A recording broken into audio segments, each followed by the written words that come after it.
Hi, I'm Julia and this is my shed. So we're back on the right hand side valve gear today. I'll just move this out of the way. That's for the lubricator pipe, which is another job. So we've made quite a lot of good progress. So there's a couple of things that we are going to need to do, I think, to match the other side. So the first one is this link fits here, and we found that the top corner, certainly on the other side, the top corner of the expansion link hits this boss. So what we did on the other side is just machine this boss off completely. Well, so it's completely flat here. So I'll just bring that in a bit. So we're just going to machine off this part of the boss. So I meant to do that when I was doing the other side, but obviously I've forgotten. So let's get to the milling machine and do that. And people have asked for a bit more real-time machining, so as this isn't going to take that long, I'll do this in real time, or at least the start of it, so you get some idea. This is a carbide cutter. I think it's a 4-flute end mill. I'll probably run this at max speed, which is 1600. See what that looks like, because carbide can take the speed. We're only going to be making light cuts because, as you can see, it's not very well held in the vise. It's just as good as we can make it, really.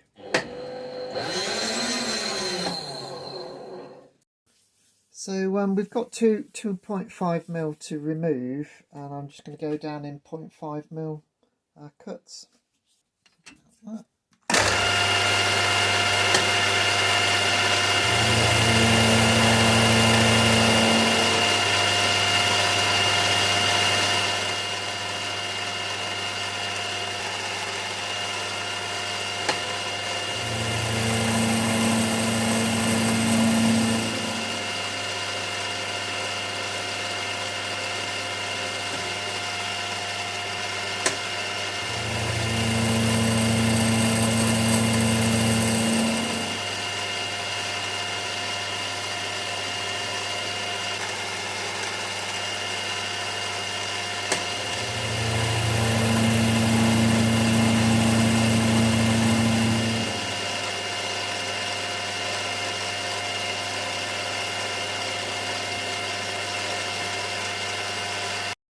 So that's come out nicely. You probably noticed the pin moved slightly when the cutter hit it. That's just the two pins are setting the height so that it's nice and parallel. So that just needs a bit of deburring, so that part's ready to use now. So the second job we need to do today is thin down the back of the die blocks, the valve crosshead die blocks, because we run out of movement towards the rear generally. So I've zeroed on this cross pin, and I'll just go down to so I'm just slightly above it. Yeah, so we'll do that now.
Probably just go down a fraction more actually.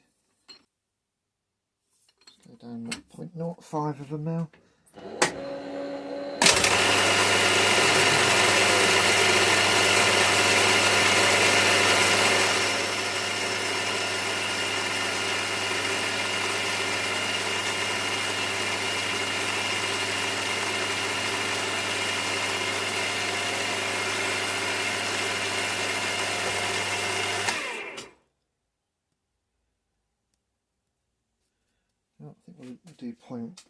0.1 of a mil, I think.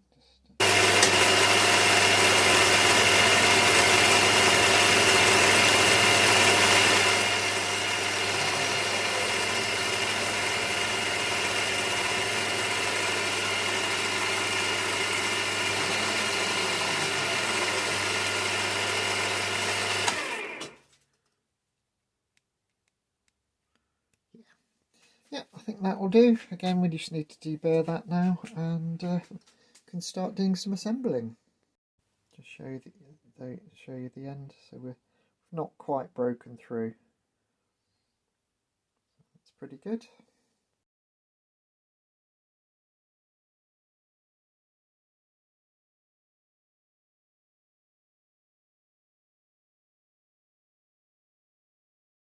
It's a bit difficult to see here because I'm just out of frame, but the fork here was a bit tight, so I'm just using a file to ease it a little bit.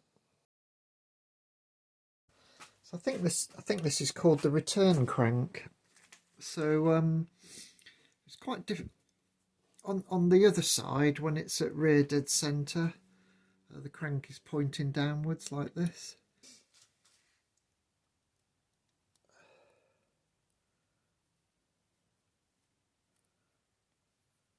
Quite a lot of swarf on these holes actually. Okay.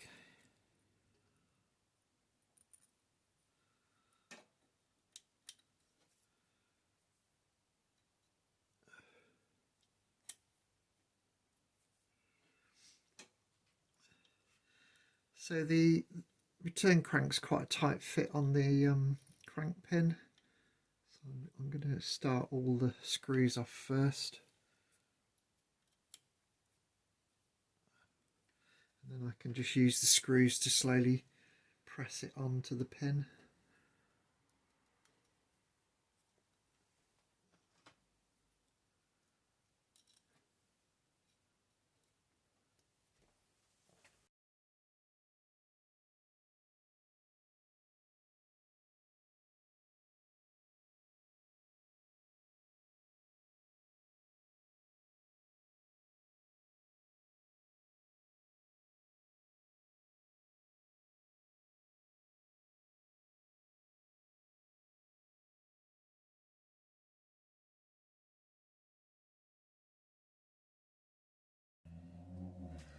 So now that's on, I can just give that a bit of a tap with a soft-faced mallet just to seat it properly. So I'm going to try that.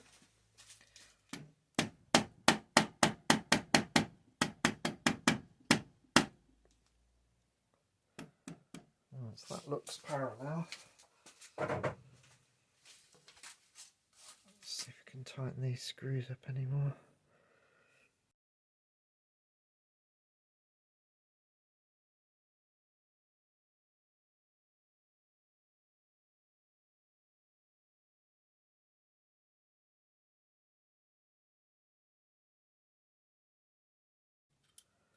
That's the trouble with this sort of thing. You just have to, it's just trial and error, backwards and forwards.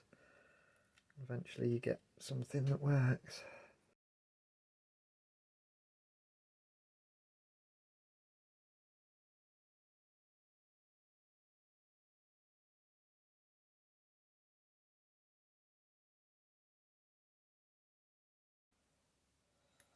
And these are very fine metric screws, so don't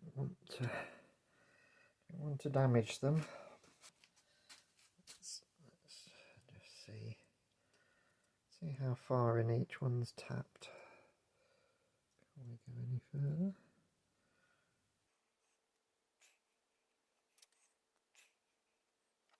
Yeah, that's actually bottoming out there, so might need to get the tap out. Let's see what. See if we can open those out a little bit more.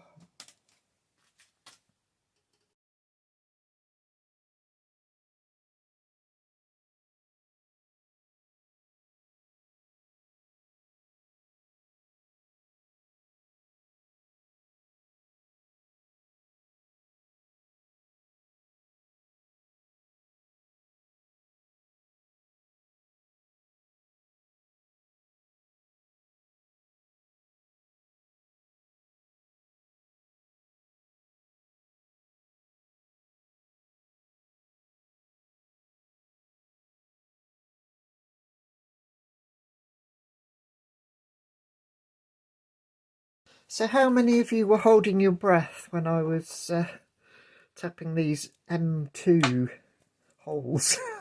I know I was. Yeah, quite a small, that's probably about equivalent to 8BA, I think. So, yeah, you've got to be a bit careful with those ones. But luckily it only needed a couple more turns, really, of the taper tap and plug tap just to make this threads going a bit easier. And I think that's fairly solid now, so we'll go with that. Quite pleased with that. So the next job is to attach this little beauty, which may well need a little bit of deburring. Actually, it's a little bit messy. So we'll try and clean that up a little bit with our fibre wheel. And yeah, I'll come back after I've done that and possibly have a cup of coffee as well.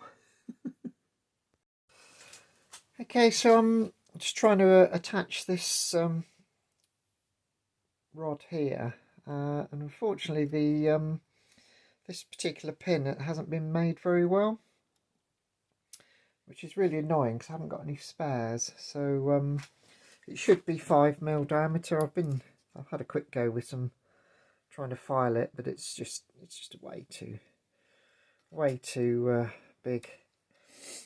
So I've got some 8mm silver steel, I think. So let's get on the lathe and make a new one. Save mucking about. Okay, so I've got some 8mm silver steel. Close enough. It's very slightly undersized, but it's good enough. So let's clean up the end of this and see how we get on.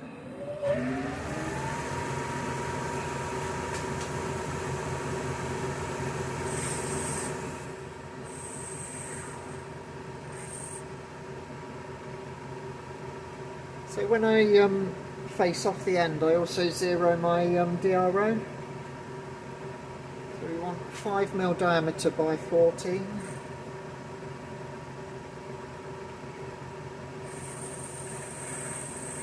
So that's a 1/2mm cut.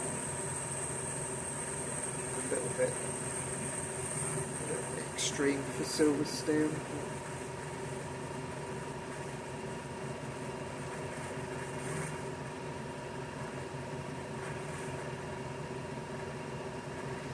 Smell like getting quite hot as well.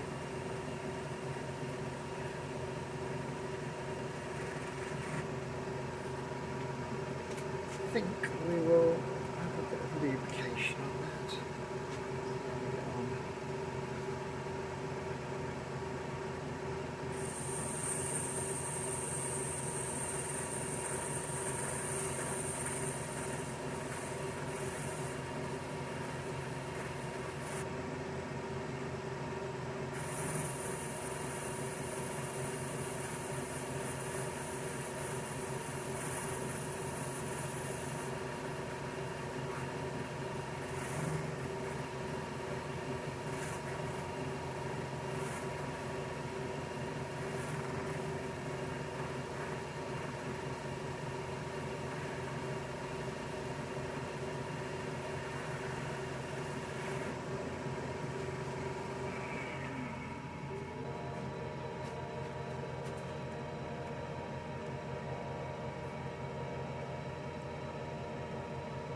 Okay, 6.3 there, so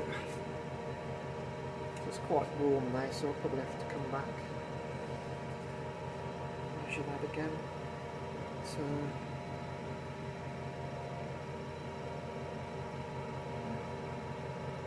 possibly damaged our tool there. For a penny, for a pound.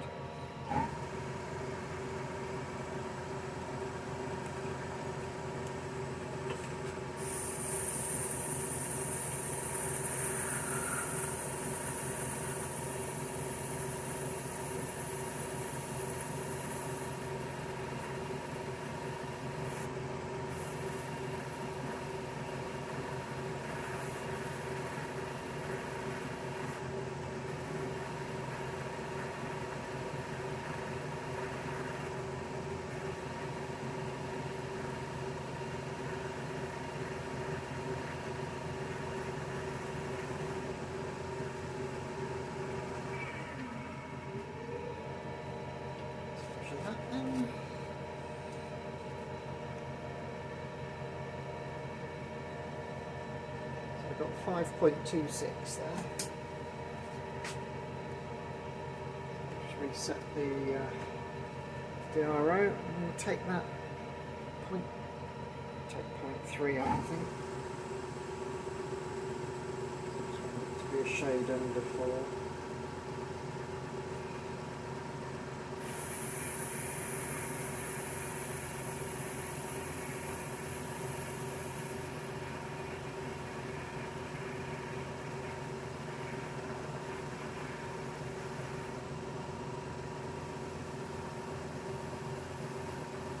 Spring pass on the way back.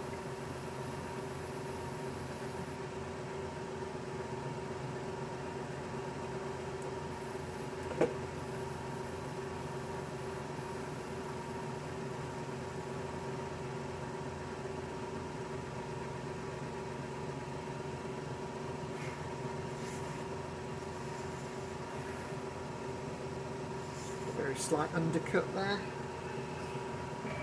Okay, so let's round off the end. Bit.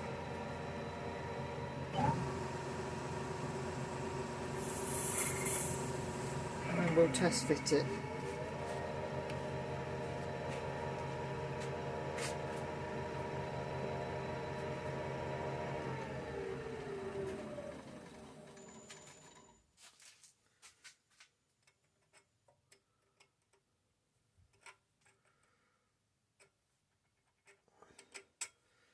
That doesn't look too bad. It's surface finish isn't great. I think we'll just clean that up with a bit of emery.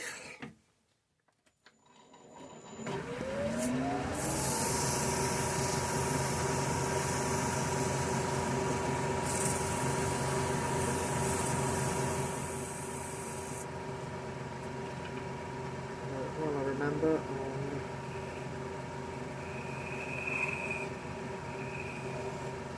That corner off a little bit. It's a bit better. Let's try again.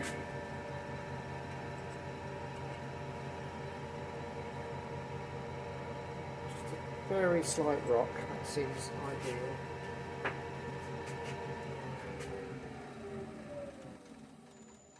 Yep, so I've got, not sure if you can see that, 4.95, so it's just a fraction under 5. The hole has been reamed to 5, so we just need to chop that off now. So this is how I zero my cut-off blade, or my parting blade.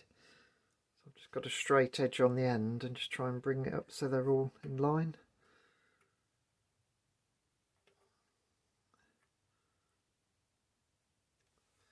Okay, so I'll zero my axis again. We need 16 length.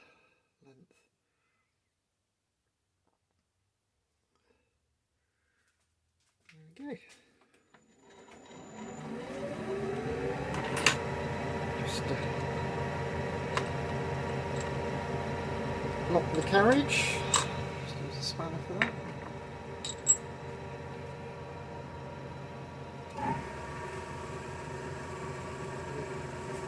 We need plenty, as this is I think silver steel, we'll just put a continual stream of cutting lube on that.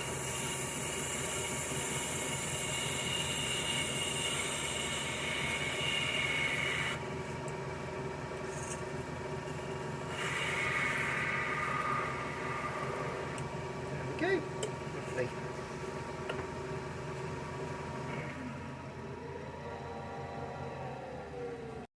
So in case you're wondering what I'm using to do my parting off with, I'll just put some rag around there so you can actually see what's going on.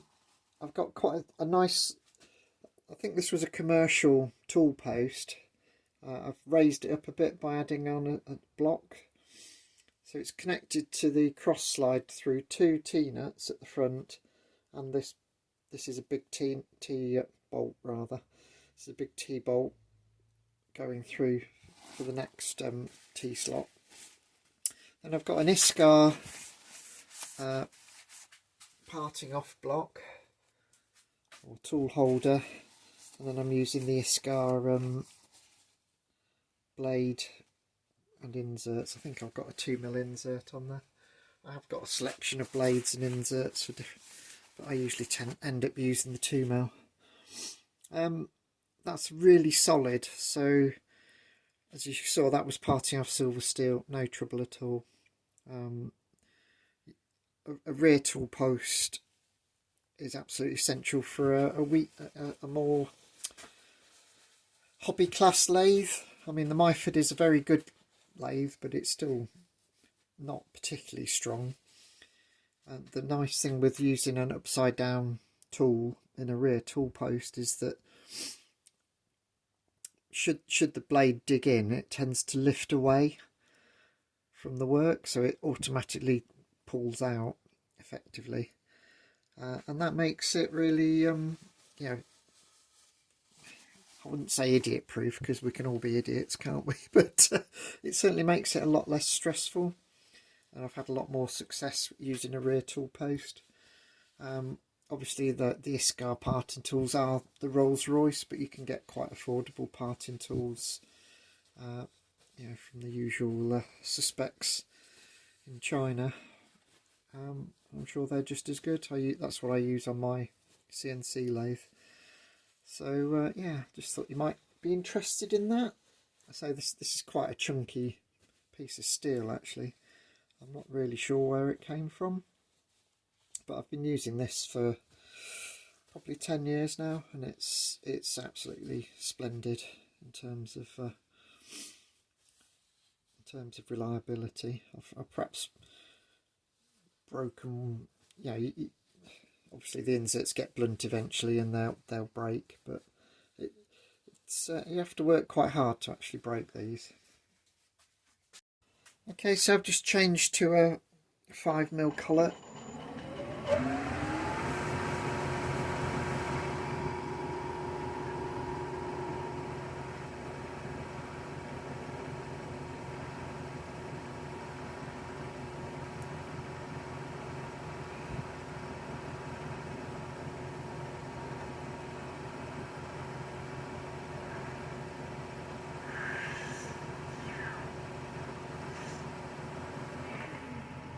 Just got rid of the nubbin off the end. Just need to round off the sharp corner now.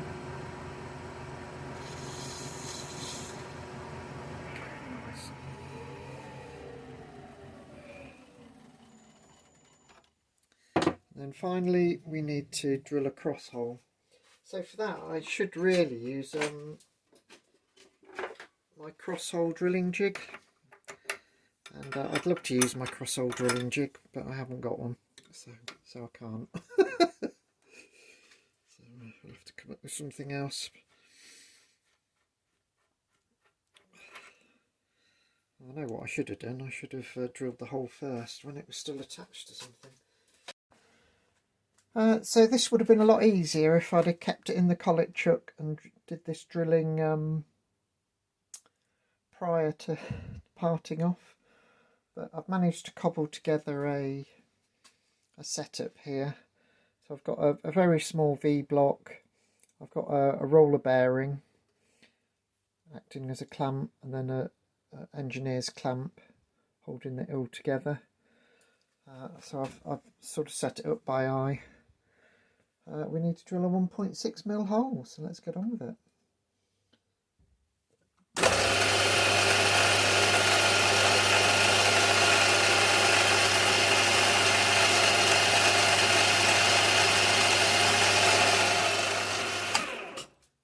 Okay, so that's the centre drill. That's as far in as I was willing to go with that. I need a 1.6mm drill, so I'll come back to you in a second. Okay, let's try and drill through then.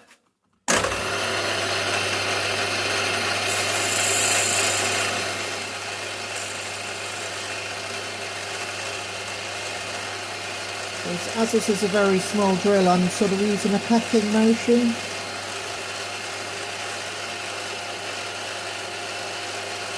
bit of IPA as well, just to clean it out.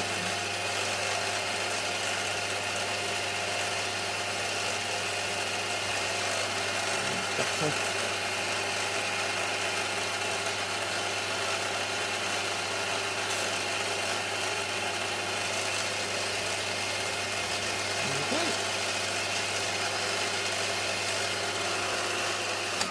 Lovely jubbly.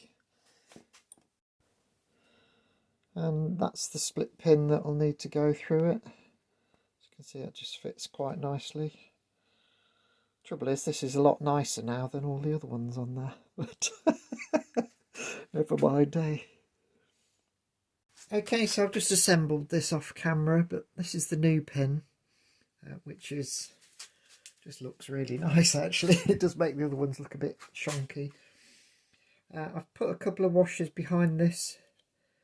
It was just binding very slightly just to bring it exactly into line, but now we've got some fairly smooth motion going on there. I'm quite pleased with that.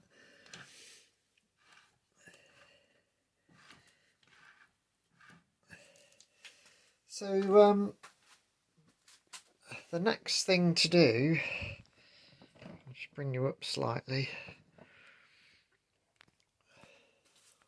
is we need to now look at the way shaft, not the weight shaft, but the way shaft. So if I just adjust this slightly, right, there we go. So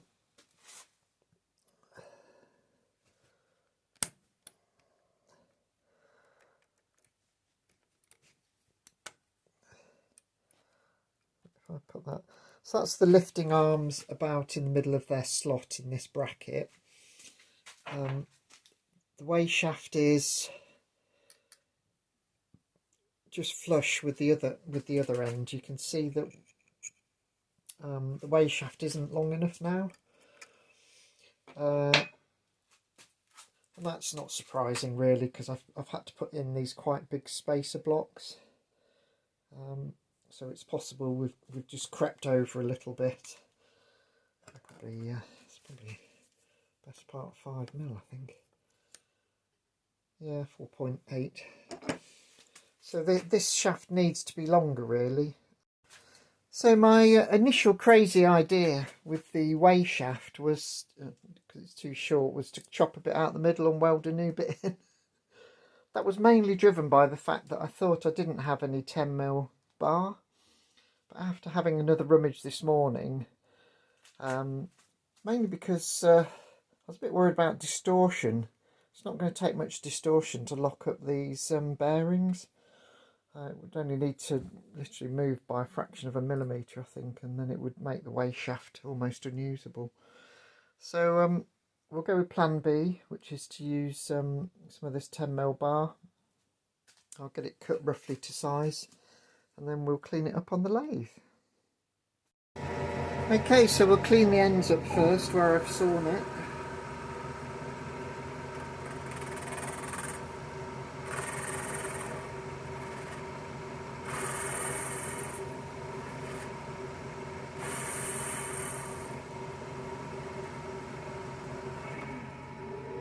Yep, that looks good. Just need to shampoo that. We'll do the same on the other end. And then we can measure. Then we can measure whether what we need to do.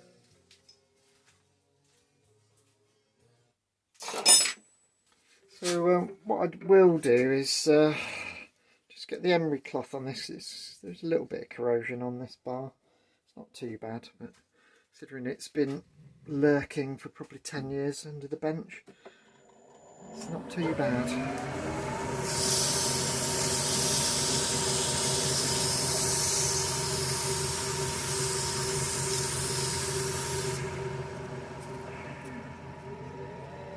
So you'll notice, because the emery cloth lives in the lathe tray, it gets soaked with cutting compound, so it means you actually get quite a nice quite a nice result.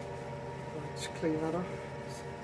So that looks actually like a nice brushed satin sort of effect. Pretty cool. So, turn it round now and clean the other end up. I'm probably going to have to reduce the length, but this is just really to make it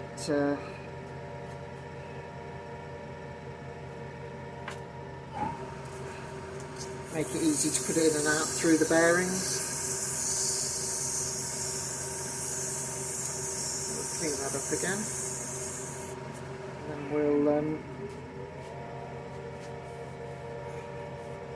we'll just clean up the end and chamfer it like we did the other end.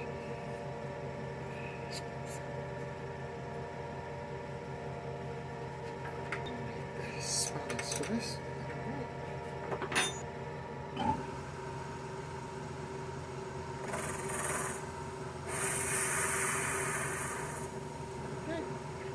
Clean end.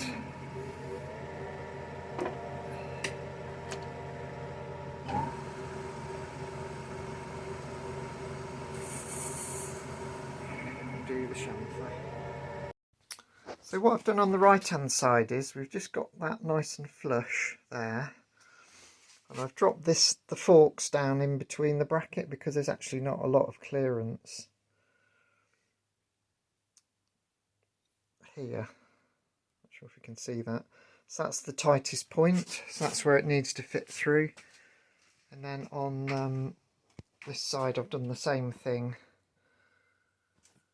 and you can see we've got a bit sticking out here, so I'm going to measure this stick out as accurately as I can, and then we'll take that back to the lathe and remove that exact amount.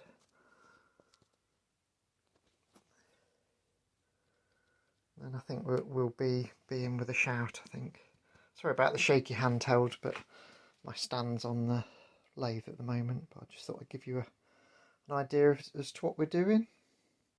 Okay, so what I need to do is remove 3.4mm from the end of this end. So what I'm going to do is just zero in the DRO on the end there. And I'm just going to come in 3.4. So I've got to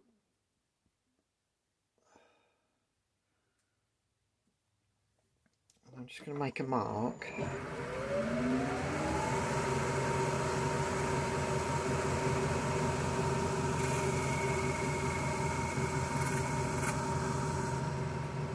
As you can see, that's quite a lot to remove. So now what I'm going to do is actually use the parting off tool a little way in from my mark. Parting off tool's about 2mm. So we'll use that to take the bulk of it off.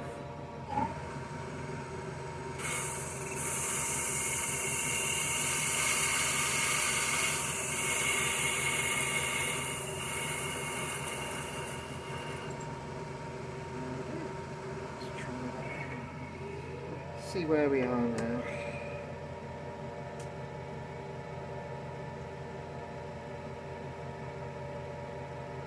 We've taken about so we're at 2.2 now. We need 3.4. So we can come in and take another mil using the parting tool.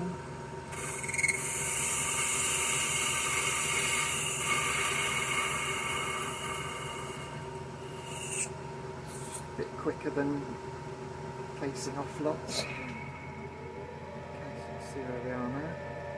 So we're now at 3.3, would you believe? So we've literally got to take off 0.1 of a mil. So that's pretty cool.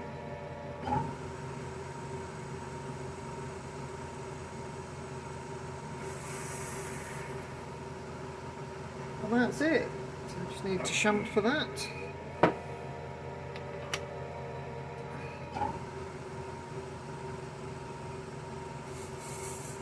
If my calculations are correct, that should be the right size. So let's go and check.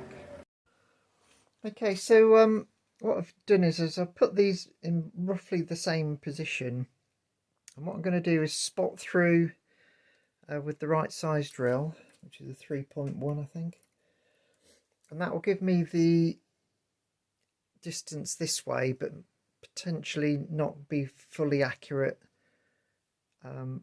radially.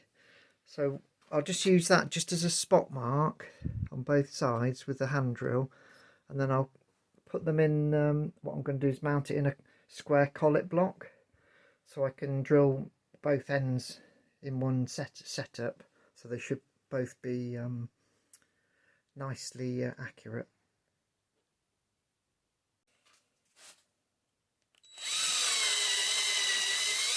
Oh.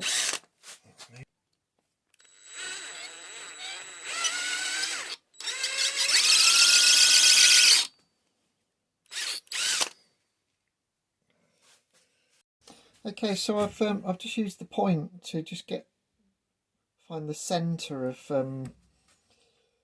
my little drill mark this way. Obviously the shaft's rotated a little bit, that doesn't really matter. And then I've used the ruler trick just to find the centre of the shaft. So if you look from the side, that ruler's horizontal. You've got reference plane there to gauge against. So I know that's definitely in the middle. So now I've just got to be a little bit careful centre drilling, because this drill mark is a bit off to one side. So let's have a go at that.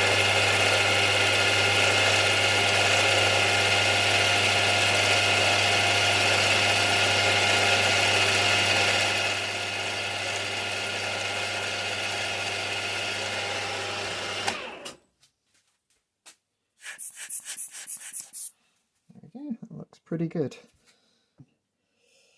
These holes haven't got to be super duper accurate, because they've actually got what Kev calls a Celloc pin, or I call a roll pin in them, so it's not super duper critical, because the roll pin will deform slightly. Right, let's see if we can drill this then.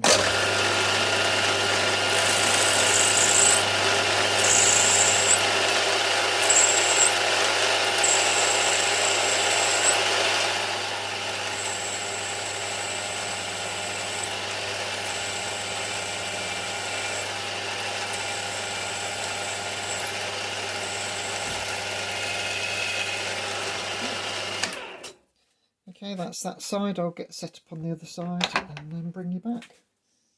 Okay, so it's probably a little bit difficult for you to see, but there is a bit of a mark there where the drill touched off. I've just double checked her in the centre using a ruler, and you can see because of the long stick out, I've put a little machinist jack underneath just to support the weight. So.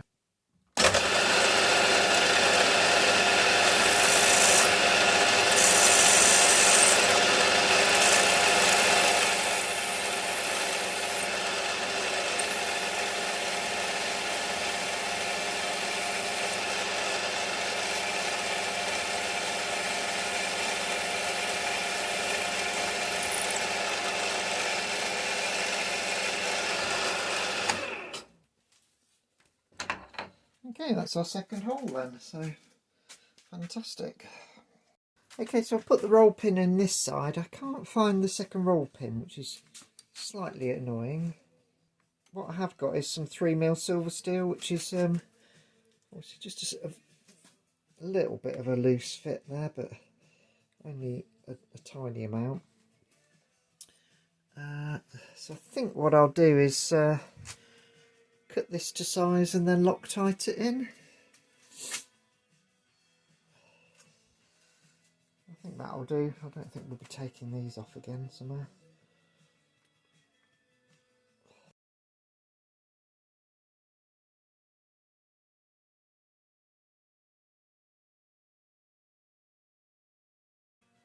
Okay, so I've just marked with a Sharpie on the length that we need.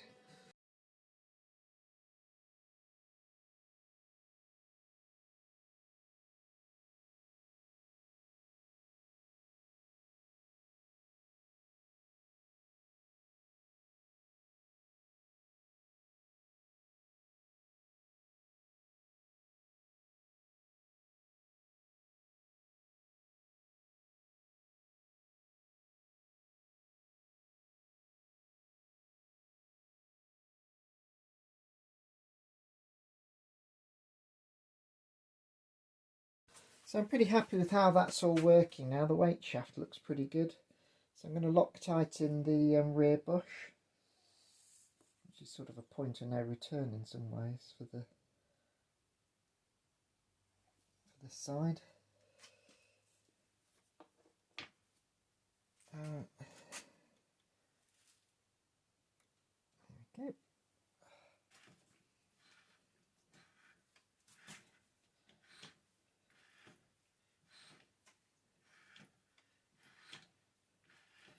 So that's turning over quite nicely now, quite freely.